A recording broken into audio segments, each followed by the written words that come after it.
بسم اللہ الرحمن الرحیم۔ خواب کے اندر حضرت علی کرم اللہ وجہہ کو دیکھنا یہ اس امر کی دلیل ہے کہ اگر دیکھنے والا شخص حضرت علی رضی اللہ تعالی عنہ کو خوش و خرم دیکھے تو یہ اس بات کی دلیل ہے کہ وہ شخص شجاعت اور بہادری پائے گا، اور وہ آدمی حضرت علی رضی اللہ تعالی عنہ کو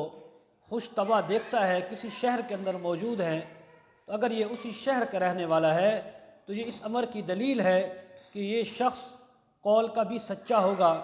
اور اس شہر کے اندر عدل و انصاف ہوگا۔ لیکن چونکہ حضرت علی رضی اللہ تعالی عنہ کے دور مبارک میں نزاع جھگڑے شروع ہو گئے تھے، تو یہ شخص بھی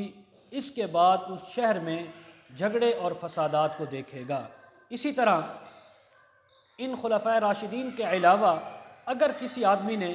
صحابہ اکرام رضوان اللہ تعالی علیہ اجمعین کو خواب میں دیکھا تو یہ اس امر کی دلیل ہے کہ وہ آدمی قول اور بات کا سچا ہوگا، اس لیے کہ اللہ کے رسول کا فرمان ہے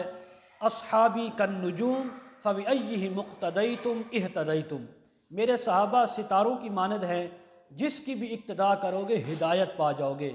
تو جو صحابہ کی اقتداء کرنے والا ہوتا ہے وہ قول کا بھی سچا ہوتا ہے، وہ اعمال کا بھی سچا ہوتا ہے، بات کا بھی سچا ہوتا ہے، جیسے اصحاب محمد سچے تھے۔ تو اس لیے صحابہ اکرام کو خواب میں دیکھنا ہر حال اور ہر لحاظ سے اچھا اور باعث برکت ہے۔ وآخر دعوانا ان الحمد للہ رب العالمین۔